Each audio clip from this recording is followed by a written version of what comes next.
যে জায়গাটা দেখতেছেন এখানে বিশেষ করে যারা এখানে অনেক গাড়ি আসে, এখানকার যে গাড়িগুলা যে অফিস আদালতের, এটা হলো ফ্রি পার্কিং। অসংখ্য গাড়ি আসে, আপনাদেরকে আমি দেখাবো এক সময়। এখানে অনেকে জীবিকা নির্বাহ করে এখান থেকে। যারা বিশেষ করে ফ্রি বিষয়ে আসে তারা এখানে কয়েকটা লোক আছে শুধু শুধু গাড়ি ধোয় এই জায়গাটা। এগুলো সব ভরে যায় গাড়িতে। অনেকে আছে মাসিক, তাদের পার্মানেন্ট গাড়ি আছে।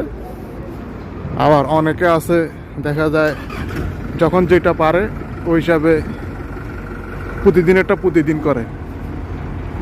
হ্যাঁ, তো এখানে অনেক লোক আছে। ওই যে দেখতেছেন এক লোক ওই যে বালতি নিয়ে ঘুরতেছে, ওই যে গাড়ি দিতেছে, বালতি নিয়ে ঘুরতেছে, দেখেন বালতি নিয়ে ওই গাড়ি ক্লিন করতেছে। এরকম এখানে অনেক লোক, 10-12 জন লোক আছে যারা গাড়ি ক্লিন করে।